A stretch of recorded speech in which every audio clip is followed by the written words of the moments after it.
10절부터 보는데 10절 시작이 뭘로 시작했습니까? 무릇. 그거 아무것도 아닌 것 같은데 굉장히 중요한 단어입니다. 그거 무릇이라는 말을 좀 설명을 해야 될 거 아니에요.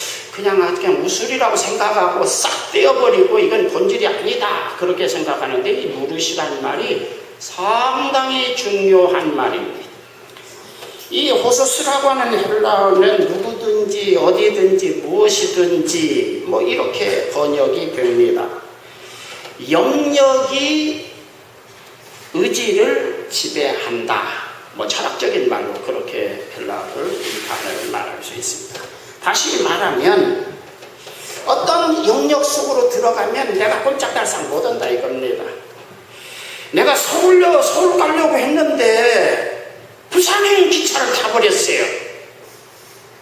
그러면 내가 아무리 서울 가려고 뭐 꿈을 꾸고 기도하고 거기서 뭐 그냥 기도를 청약 기도를 하더라도 어때 서울 갈까 부산으로 갈까? 나 지금 부산행 탔어. 서울 가려고 하는데. 그리고 거기서 딱 처리하고 기도하고 해. 부산 가겠어? 서울 가겠어?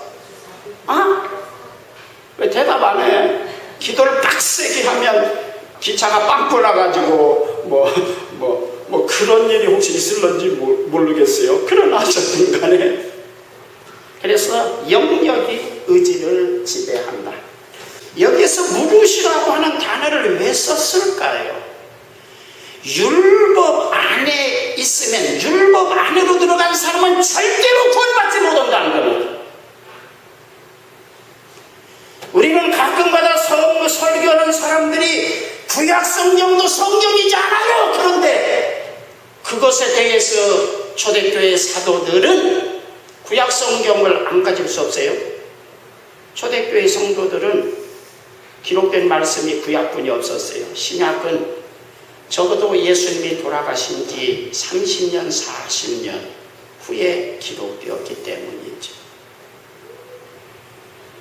그래서 구약 성경을 가지고 있는데 그 사도행전 이후에 초대교회 사도들이 제일 때려잡는 것이 뭐냐면 구약 신앙을 때려잡는 것입니다. 약 80%는 구약을 이단시하고 있고 한 20% 정도는 영지주의. 사람으로 말하면 바울 사도는 구약에 심취한 것을, 구약을 정도 이상 설교하거나 강조하는 것을 제일 무서운 이단 다른 복음으로 이해하고 있고, 사도 요한은 영지주의를 이단으로 생각하고 있었습니다. 영지주의라고 하는 것은 흑백 이론입니다. 영은 거룩하고 깨끗하고 육은 추하고 악하고 더럽다. 그래서 신앙생활하는 사람은 영지주의는 두 가지 현상이 나타나는데, 하나는 이 육이라고 하는 것은 악하고 아주 그러기 때문에 사탄적인 것이기 때문에 이놈은 고행하고 굶기고 막 굶기고 막 고행하고 엄하게 다뤄야 된다. 금욕주의가 발행합니다. 또 한편으로는 아무리 금식 고행을 해도 이게 그냥 사람의 욕심이라든가 이것이 잘 안 다루어진다. 한 번 구원받은 사람은 결코 망하지 않는다. 그러니까 이 육이니까 그냥 그렇게 치고하고 먹고 마시고 즐기고 죄를 지어도 상관이 없다. 이런 극단적인 두 가지 현상으로 영지주의는 나타난 것입니다. 오늘날 구원파 같은 경우도 한 번 구원받는 사람은 아무리 죄를 져도 망하지 않는다. 그래서 죄를 단대히 짓는 것이지요. 이 구약주의와 영지주의를 바울 사도는 14권의 성경이 거의 다 이 율법주의를 때려잡는데 신경을 쓰고 있는 겁니다. 여러분들이 그것을 확인하려면은 사도행전 이후에 고린도전후서, 갈라디아서 성경을 읽어보면 여러분들은 그것을 잘 이해하게 될 겁니다. 오늘 말씀도 그렇습니다. 2장 21절 보면 율법을 강조하는 것은 예수님의 십자가의 죽으심을 헛되게 만든다. 대단히 죄송합니다. 용서하고 들으십시오. 개죽음으로 만든다, 그런 뜻입니다. 헬라어의 본래의 뜻은 이건 개죽음으로 만든다. 예수님이 십자가의 죽음을, 율법을 강조하면 예수님이 십자가의 죽음을, 그 뒤에는 제가 한 번, 두 번 다시 이야기하면 좀 그러니까, 그런 죽음으로 만든다. 얼마나 무서운 말입니까? 3장 1절에 율법을 강조하는 것은 어리석은 바보들이나 하는 일이다. 목사들이 바본지 신자들이 바본지 그건 둘이 전부 다 짝짝이 맞아가지고 뭐 그런 이야기하면 아멘 하고 뭐 어쩌고저쩌고 하는 것은 둘이 짝짝이가 잘 맞는 거죠. 바보들의 행진인가요? 9절에 가서 보면 예수님을 믿는 사람이 구약에 약속한 아브라함의 복도 받는다. 율법을 행함으로 아브라함의 복을 받는다. 자꾸 그러는데 아브라함의 복을, 예수님을 제대로 믿는 사람은 그 복을 받는다. 이렇게. 3장 11절에 이것은 분명하고 선명하고 확실한 진리이다. 그렇게 말합니다. 그 다음에 12절에 보면 율법은 율법이고 복음은 복음이다. 절대로 같은 것이 아니다. 종류가 다르다. 출발점이 다르다. 원래 출생이 다르다 이겁니다. 우리 말로 말하면 배다른 형제간이다. 그런 말. 아브라함의 집에 이스마엘이 있고 이삭이 있는데 배다른 형제간입니다. 이스마엘은 약속받는 자식이 아니다. 아브라함을 아무리 아버지 하고 부르면서 집에서, 아브라함 집에서 그냥 신통맹통한 짓 잘하고 심부름도 잘하고, 그 이삭은 이제 똥이나 싸고 오줌이나 싸고 뻑뻑 기어다니면서 아무것도 생산적인 일 못하는데, 이스마엘은 14살 15살 뭐 이런 정도 돼가지고 요즘 중학교 2, 3학년 정도 되니까 말이죠, 뭐 요즘처럼 중학교 다니라고 과외 공부하느라고 시간 없는 시절이 아니에요. 집에서 아브라함의 심부름도 하고 조금 힘들면 거들기도 하고 신통맹통한 일을 하지만 그 새끼는 약속의 자식이 아니다. 내쫓아라. 이렇게 말합니다. 아버지라고 부른다고 다 가짜다 이거지. 그와 같이 복음과 율법은 배다른 형제가 되는 거죠. 전혀 친약속의 자식이 아니다. 이 율법은. 그 말을 나중에 그 갈라디아서 그 뒤편에 본 말합니다. 사라에서 난 자식만 자유하는 약속의 자식이고, 하갈에게서 아브라함이 난 이스마엘은 약속의 자식이 아니니까 내 쫓아버려.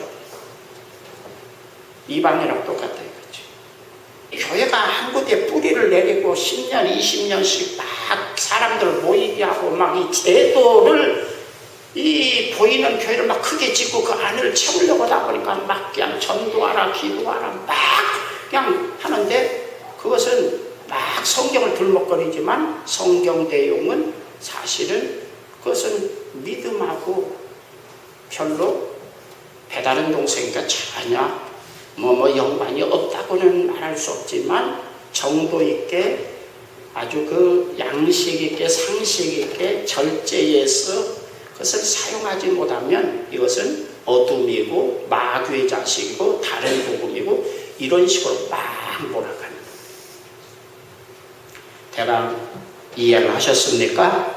11절부터 12절 율법을 아무리 완전하게 지켜도 의롭다함을 얻는다 못 얻는다?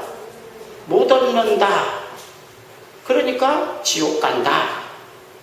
그러니까 열심히 행할수록 행해서 모은다고 하는 사고방식을 가지고, 그런 사고방식을 가지고 설교하거나 신앙생활하는 사람은 사람들이 볼 때는 정말 믿음 있는 것 같아요.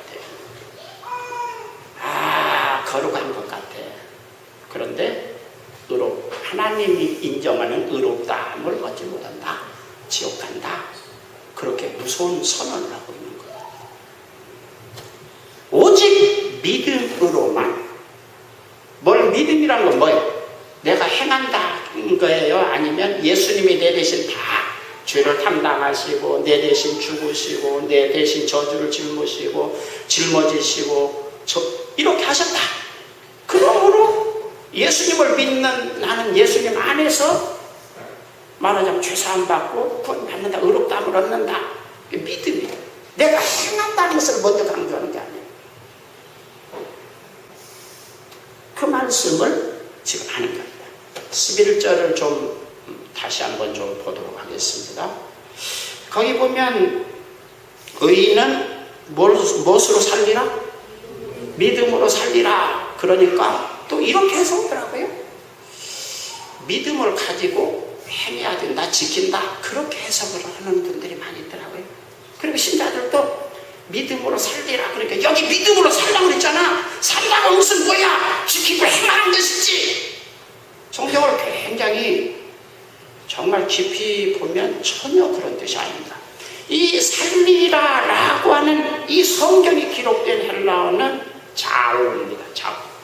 자우라는 말은 조의, 생명이라는 자의, 조의, 발음이 자해라고도 하고 조해라고도 발음하는데 생명이라는 말에서 나온 말입니다.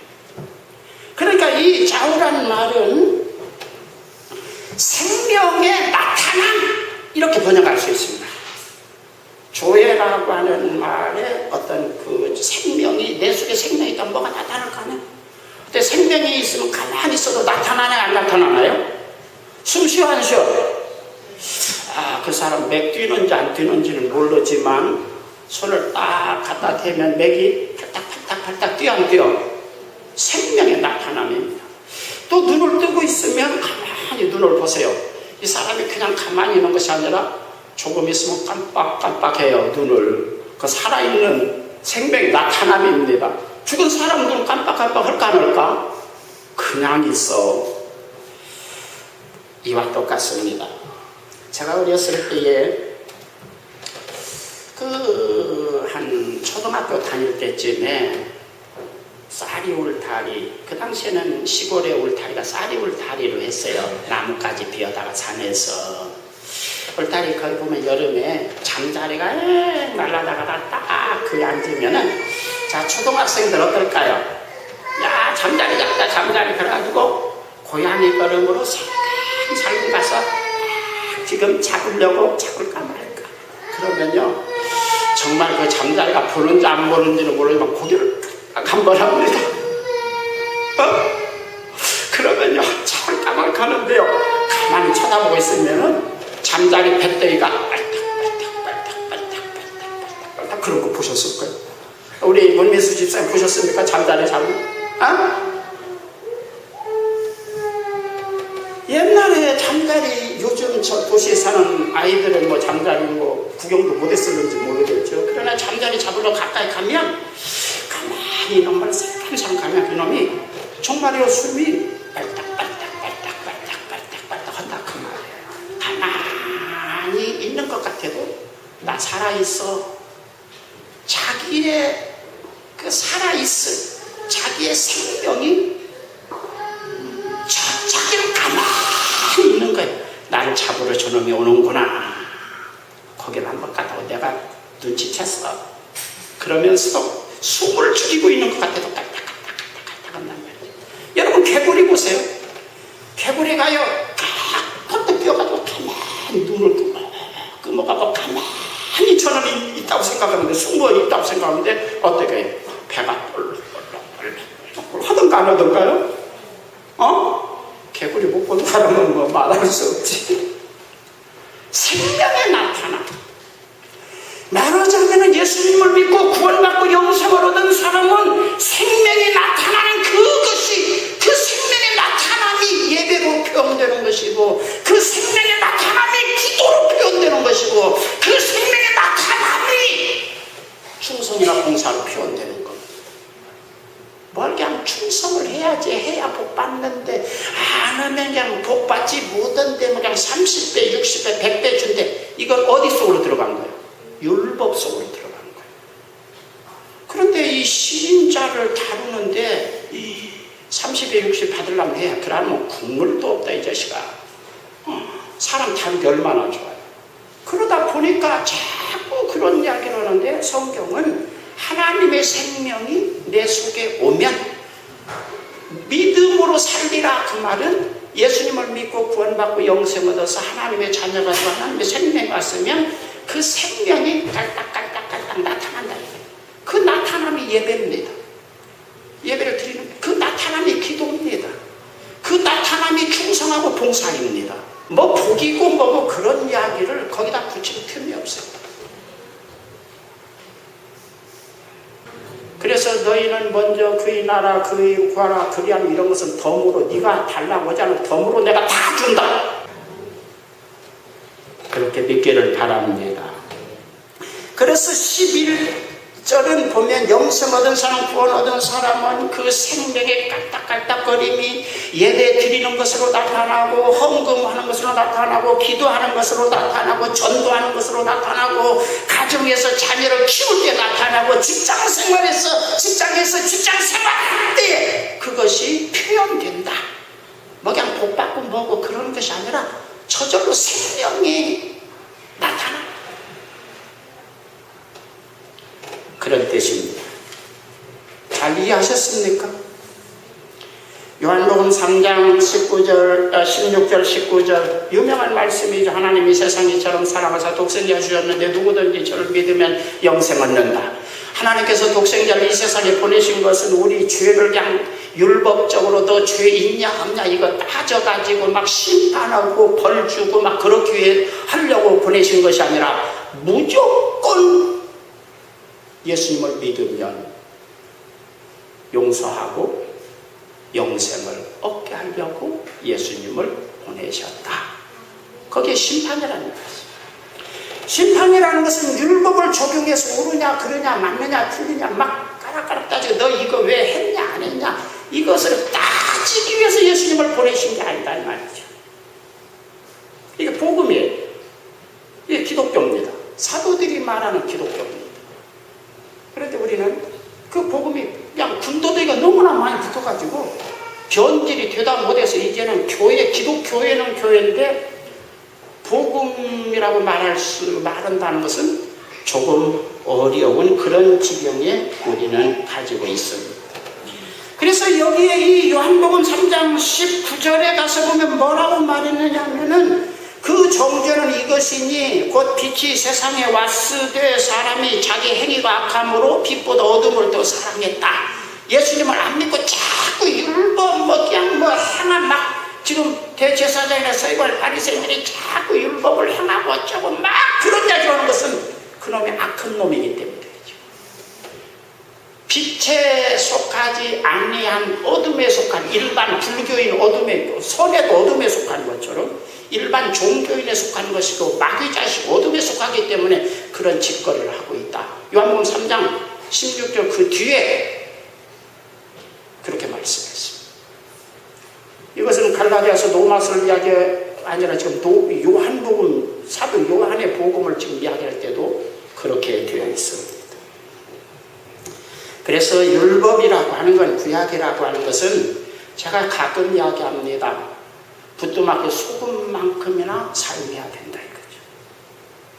소금이 귀하고 값있지만 밥 한 숟갈 먹고 소금 한 숟갈씩 먹으면 고혈압 뭐 이런 온갖 만병에 걸려서 죽습니다. 안 죽는다는 사람은 소금이 귀하고 좋은 것이니까 그냥 밥 한 숟갈에 한 숟갈씩 막 한번 잡숴보세요. 죽습니다. 그래서 구약은 마치 신약 복음을 설명하는 데 필요한 양념 정도로 절제해서 그것도 너무 많이 넣으면 안 돼. 최소한으로 조금씩 사용하는 겁니다. 믿습니까? 그렇지 않으면 여러분은 교회 다니고 지옥 갈 겁니다. 목사는 어둠에 속한 누구든지 어둠에 속한 사람이고 이것은 마귀 자식입니다. 이건 초대교회 사도들이 이해하고 있는 율법이었습니다. 로마서 7장 8절 11절에 그러나 죄가 기회를 타서 계명으로 말미암아 내 속에서 가장 탐심을 이뤘나니 이는 법이 없으면 죄가 죽은 것임이니라. 11절 죄가 기회를 타서 계명으로 말미암아 나를 속이고 그것으로 나를 죽였는지라.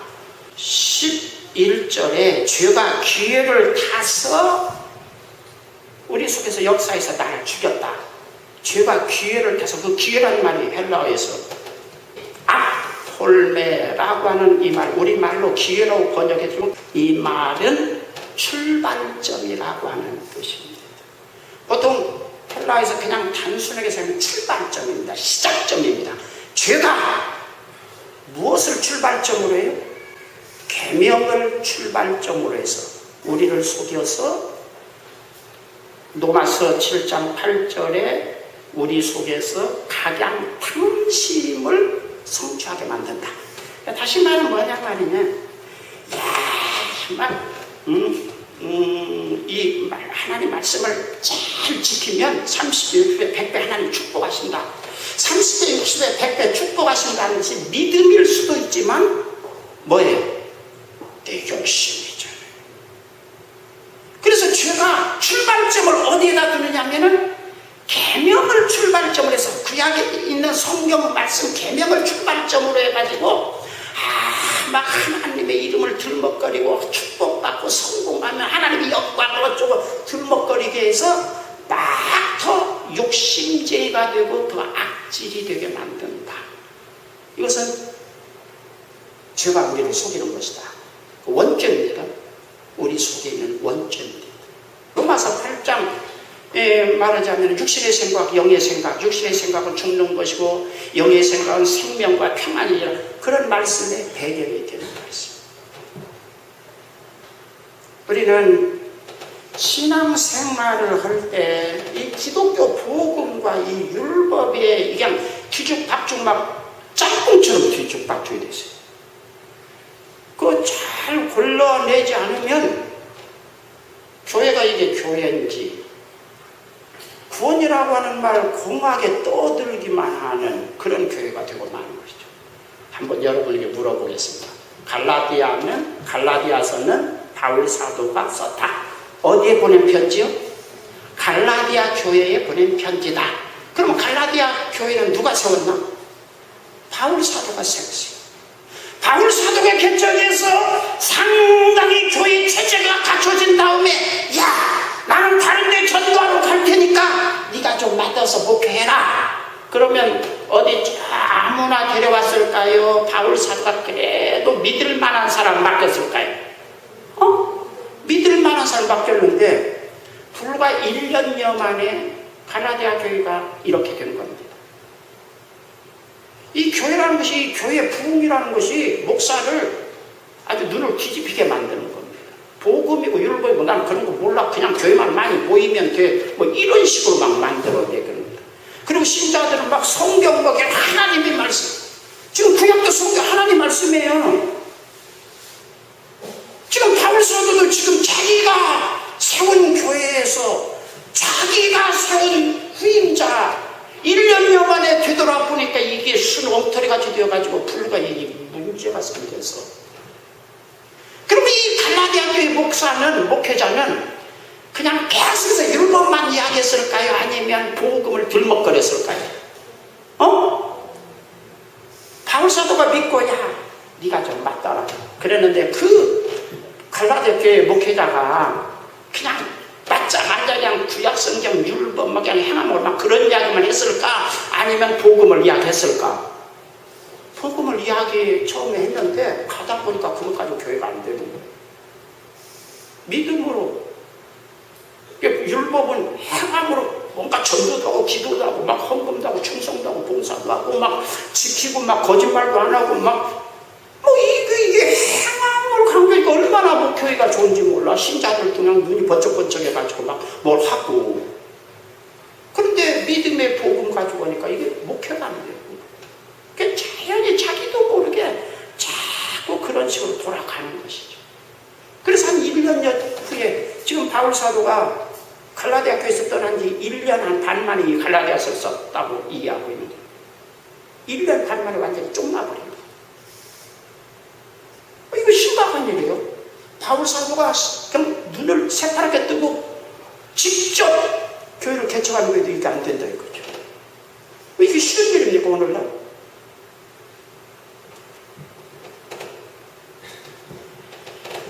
여러분, 이 말씀은 예수님도 말씀하시죠. 마태복음 7장 21절 23절에 주여 주여 하는 자마다 천국 들어가는 것이 아니고 내 뜻대로, 아버지 뜻대로, 그게 아버지 뜻이라고 해, 뜻대로 행하는 자. 그러니까 또 거기도 행한다라고 하는 단어를 상당히 막에서 뭘 행한다는 강조하고 싶어더라고요. 여러분, 성경마다 특징이 있습니다.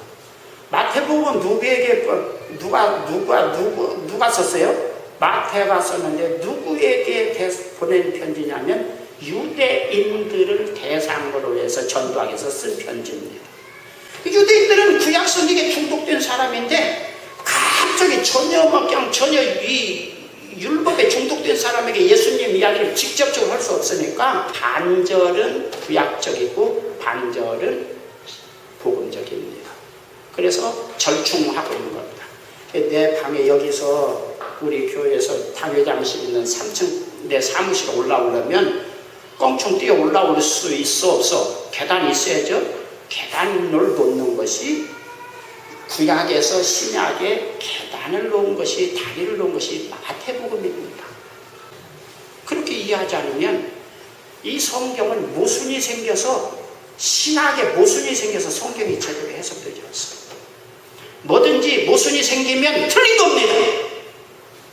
그래서 신학이라고 하는 건 뭐냐면 이 모순을 원리에 맞춰서 해석을, 문자적인 표현이 조금 그러더라도 그 한계 안에서 신학에 맞춰서 해석하는 것이 신학입니다. 그래서 행함을 지나치게 막 거기 행해냈다 그 말해가지고 행함 강조하면 이건 신학이 안 다닌 사람이에요. 우리가 주의 이름으로 뭐 행했어요? 목사 노릇했대. 선지자 노릇했다니까 요즘만 목사 노릇했다 그죠? 목사도 보통 목사입니까? 귀신을 막 쫓아냈대요. 귀신만 쫓아내느냐? 아니요. 온갖 병을 다 고쳐서 많은 권능을 행하지 않았습니까? 내가 누구야? 주의 이름으로 목사 노릇을 하는데 하나님의 살아계신 증거 역사 표적이 막 기도하면 그냥 막 암벽이 뻘떡뻘떡 막 낫고 안진병가 일어나고 소경이 막 눈을 뜨고 이런 기적이 그냥 현장에서 막 일어나는 내가 목사예요. 예수님께서 뭐라고 그래요? 나 너 도무지 몰라. 이 불법을 행하는 놈들아. 이 싸가지 없는 새끼들. 그랬더니 그 사람이 우리가 주의 이름으로, 주의 이름이라는 말을 여러 번 강조하는 거예요. 우리가 주의 이름으로 목사님, 주의 이름으로 기술을 쫓아내고 주의 이름. 요즘 주의 이름 들먹거리는 사람 많이 손들고 주의. 그거 믿음이라고 생각하는데요. 이건 하나의 문화적인 표현입니다. 기독교 문화가 필요하죠. 사람들 믿지 않는 사람에게 전시효과 보이게 하는 어떤 뭐가 있기 때문에 우리 크리스찬도 숫자가 적지 않다. 대세를 과시하는 이 문화라고 하는 것이 좀 필요합니다.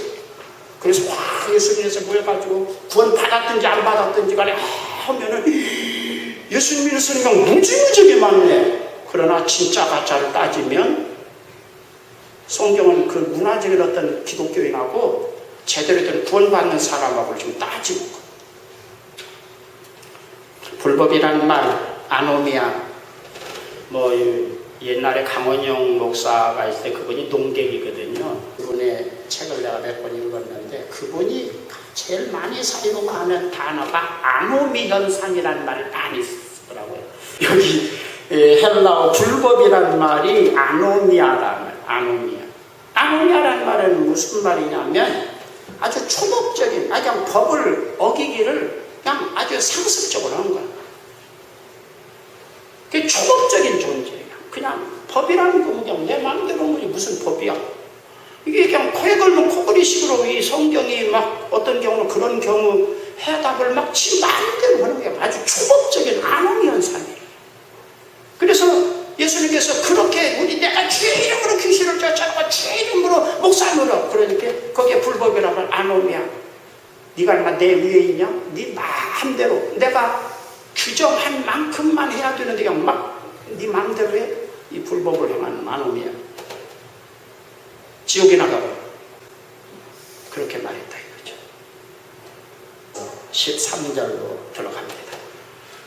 13절 읽습니다. 다 같이 읽습니다. 시작.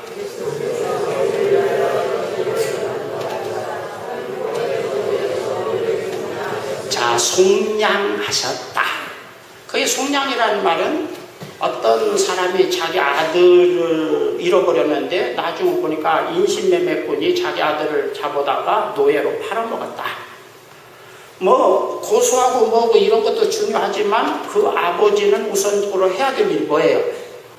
얼른 자기 아들을 데리고 있는 노예상 주인에게 가서 돈이 얼마 주고 우리 아들 샀습니까? 5억 주고 샀는데요. 그러면 집 팔아야 되겠어. 이 사람은 집 한 5억짜리 있고 돈이 없어. 그럼 집 팔아야 되겠어? 안 팔아야 되겠어? 얼마 5억에 누구 누구 이름이냐? 너 그냥 네 인생은 네가 사니까 너 거기서 죽어라. 그렇게 하겠습니까? 아니면 집이라도 팔아서 그 아들을 빼내오겠습니까? 곤란해? 생각해 보였어요. 여유를 주세요. 그래요? 하나 우리가 상식적으로 부모라면 집을 팔고 저런 통장 계약 개 든 것도 다 해야 가고 또 요즘 보험 든 것도 다 해야 돼가지고 돈 꼬따로 싸가지고 가서 그 아들을 찾아왔다. 돈을 갚아주고 다시 찾아왔다. 그럴 때는 속량이라는 말 쓰는데 이 속량이라고 하는 말 엑사고라조라는 말은 헬라어는 또 다른 의미를 가지고 있습니다. 이 고라조 아고라라는 것은 헬라의 시장을 말하는 것이요. 큰데 거기 사토무다할 때 사람이 많이 모이는 곳을 아고라라고 말합니다. 그곳에서 물건도 팔지만 토론도 한다. 철학자들이 철학에 대한 반대 의견도 이야기하고 토론도 하고 누가 죄를 진 사람, 악질 아주 흉악범 이런 사람은 거기에서 공개체험 돌로 때려 죽이는 장소도 이 아고라입니다. 이 아고라 앞에다가 뭘 붙여놓냐면 에크를 붙였습니다. 이게 뭐냐면 안에서 밖으로라고 하는 뜻인데 에크 아고라조를 붙여서 지금 속량이라는 말을 쓴 거예요. 그럼 그 뜻이 대강 뭐냐면은 어떤 시장의 물건을 전부 사버린다는 뜻입니다. 사실은 이 말은 독점하는 겁니다. 매성매저하는 겁니다. 에크 아고라조라는 말. 그런데 이게 속량이라는 말은 어떤 시장의 물건을 다 사버린다. 그렇게 쓰고 속량이라는 말로 우리 번역을 했다는 말이에요. 이게 돈을 주고 빼내왔어요. 그 다음에 빼놓은 다음에 자 전과 기록이 남았다. 그러면 아버지가 전과 기록을 그냥 두고 싶을까요? 지워야 할까요? 우리 아들놈이 전과 기록이 있어. 아주 흉악한 전과 기록이 있으면 아버지는 돈을 주고라도 전과 기록을 지우려고 할까 안 할까? 지우려고 하겠죠. 그래서 여기에서 시장의 모든 물건을 사버리듯이 자기 아들에 관한 불리한 소문이나 그 아들이 거기에서 그 노예로 살면서 못된 짓 하는 소문이나 증거물이나 이런 것을 돈을 얼만큼이라도 주어서라도 그것을 다 사거나 지워버린다. 그런 뜻을 가지고 있습니다. 그것까지 포함하고 있습니다. 우리는 속량이라는 말을 해석할 때 그냥 이 한문적으로 우리가 속량이라는 말을 이해를 하니까 그냥 노예 팔린 아들을 돈을 가지고 사왔다. 그렇게만 이해를 하고 있는데 헬라어는 그런 뜻에다가 뭘 첨부했느냐면은 우리 아들, 내 아들, 금쪽 같은 내 아들 그곳에서 노예 생활을 한 10년 동안 하면서 잡혀가서 사는 동안 계집질도 하고 도둑질도 하고 주인이 시켜서 마귀가 시키는 대로 이런저런 죄를 막 지었다. 예를 들어 그 죄에 대한 기록물, 흔적 이런 것을 다 돈을 주고 대가 지불하고 다 내가 사서 그 전부 다 지웠다. 우리 아들 그런 놈 누가 보더라도 우리 아들에 대해서 나쁜 평판이 전혀 없도록 우리 아들은 고상한 내 아들이다. 의인이다. 이것을 증명하는데 하자가 없도록 모든 그 자기 아들의 불리한 죄의 기록을 다 사버렸다.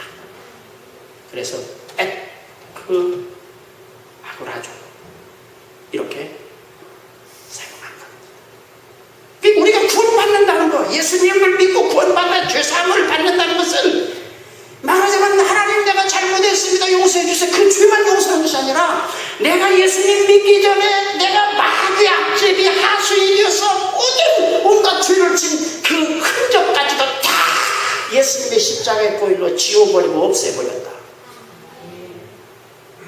누가 하거든도 너는 내 새끼다 내 아들이다 내 거룩한 내 아들이다 마귀도 흠잡을 수 없을 만큼 온전한 의로움을 회복시켜 주셨다. 거기까지 포함해서 속량 에크 아고라조라다 했습니다. 할렐루야. 너무나 감사한 일입니다. 그런데 예수님께서는 자기 죄도 아니고 자기 무슨 그 인간은 하나님을 대적하고 배반한 원수와 같은 우리인데 우리의 죄를 이렇게 속량하셨다. 할렐루야. 이것을 믿는다는 겁니다. 이게 복음입니다. 무엇을 행함으로 그러면 네가 뭘 행할 수 있는데 우리가 무엇을 행함으로 어렵다고 그러면 하나님 물어본다. 성경 물어본다. 네가 뭐 행할 수 있는데 네 주제에 뭘 할 수 있는데 한번 옆에 사람 물어봅시다. 옆에 사람 쳐다보고 당신 주제에 뭘 할 수 있는데 하나님께서 그렇게 말씀해요. 네 주제에 뭘 할 수 있는데 뼈다귀 속까지 죄성, 악성, 독성에 오염되고 중독된 네가 뭘 할 수 있는데 그냥 나 믿어. 할렐루야. 이게 복음입니다. 그런데 자꾸 목회 이 팔에 들어가기만 하면 모이게 하려고 하니까 막 성기들은 버글버글 몇천 명씩 모여 기도하게 하려고 하니까 막 헌금하게 하려고 하니까 그 넓은 교회 청소라도 하지 않려고 하니까 자꾸 어떻게 행함이라는 이야기를 자꾸 하고 그냥 하면 내가 봉입니까? 그러다 보니까 성경을 불먹거려야 되니까 자꾸 그런 이야기가 그러다 보니까 이게 교회 하려다가 복음을 정답 교회를 망친 것. 고린도 교회 갈라디아 교회 다 그렇습니다. 이 교회 적어도 그런 면에서 저는 감사하게 생각해요. 내가 많이 시험을 당하지만 그래도 내가 미쳤나? 1절 3장 1절에 어리석은 바보냐? 너 거기 꾀임에 넘어갔냐 너도? 주때가 명확해. 아까 살리라 짜우란 말은 사고방식, 생활방식이라는 뜻도 있습니다. 사전에 보면. 그러니까 패러다임입니다. 국화빵에다가 국화빵 틀에다가 밀가루 가지고서 넣으면 붕어빵 모양 나오던가 국화빵 모양 나오던가 밀가루 넣었으니까 그런데 쌀가루 넣으면 붕어빵 모양 나와 국화빵 모양 나와. 그게 패러다임이에요. 사고의 틀입니다. 구약 성경을 아무리 넣어도 복음이라고 하는 사고방식 패러다임의 틀이 된 사람은 구약 성경을 아무리 넣어도 복음을 그대로 이야기할 수밖에 없습니다. 그런데 다시 말하면 복음의 틀이 아니라 구약이라고 하는 사고방식의 틀을 가지고 있는 사람은 신약 성경을 아무리 봐도 하나밖에 뭐 이런 것을 강조하는 거예요. 별스럽게도 행하는 거야. 어떤 복음 성경을 가지고 설교해도 그냥 행하는 거야. 그러다 보니까 교회는 되더라고. 자꾸 하다 보니까 그냥 아무 저주받는다고 하면 막 복받는다고 막 그러니까 되더라고요. 되기는. 이건 기독교 아닙니다. 어둠입니다. 마귀의 논리입니다. 사도들은 그렇게 이해했습니다.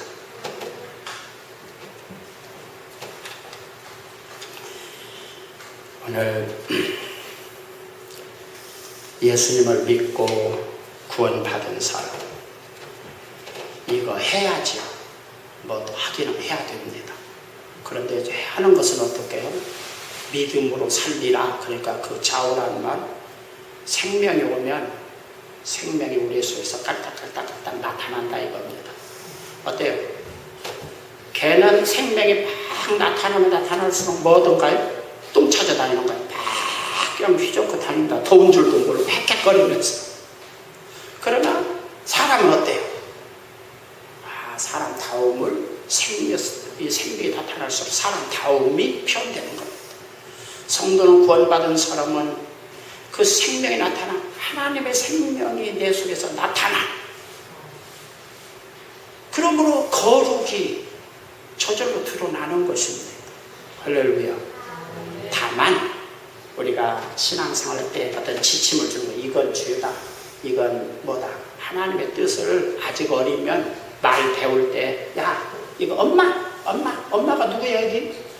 할아버지, 할머니, 엄마, 아빠, 이모, 삼촌 있는데 엄마가 누구냐? 그래 처음에는 모르니까 야, 엄마 100번, 1000번 이렇게 하면 나중에는 엄마 하면 누구 쳐다봐요? 할머니, 할아버지, 할머니, 이모, 삼촌 뭐 다 있는데 그 중에 엄마 하면 얼른 누구 쳐다보던가? 그렇지, 얼마나 쳐다보는 거지. 그 다음에 아빠인데 아빠는 그 다음에 누군지 모르니까 이게 아빠야, 네 아빠, 네 애비다, 아빠.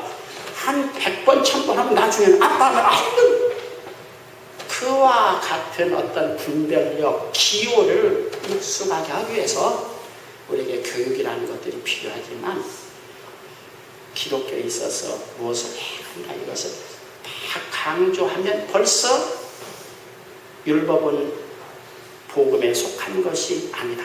지금 갈라디아서에서는 족보 이야기를 합니다. 그건 믿음이 아니다. 믿음 아니에요? 거기 지금 그렇게 말했잖아요. 2장 보세요. 갈라디아서 3장 12절 율법은 믿음에 난 것이 아니요 율법을 행하는 자는 그 가운데 살리라 하는데 율법은 그대로 지켜야 돼요. 믿는 거 하면 전혀 다르는 거예요. 그런데 우리는 같다고 생각하고 있는 거예요. 누군가 그렇게 혼돈 이게 헷갈리게 만드는 거예요. 그 갈라디아서는 지금 율법을 지나치게 강조하는 걸 다른 복음이라고 하는 거예요. 기독교 아니라면 이단이라는 거예요. 초대교회 최초의 이단이 다른 복음인데 율법을 지나치게 강조하는 것이 이단이에요. 초대교회 제일 무서운 이단이에요. 요즘 우리들은 그런 이단 이야기 안 하죠? 왜? 그놈이니까. 자기가 바로 그 사람이니까. 그런 이야기 안 합니다. 오늘 예수님을 믿음으로 구원받은 사람, 참 자유, 예수님 안에서 얽매임 없이 참 자유, 여러분들이 누리며 살기를 주의 이름으로 축원합니다. 죄에서 자유, 율법 조문에서 자유, 저주에서 자유, 마귀의 미혹, 유혹에서 자유, 그리고 성령의 인도하심 따라서 하늘나라까지 쏙 들어가시기를 주의 이름으로 축원합니다. 자, 옆에서 한번 인사합시다. 하늘나라까지 쏙 들어가시오. 할렐루야. 아버지 하나님 은혜를 감사합니다.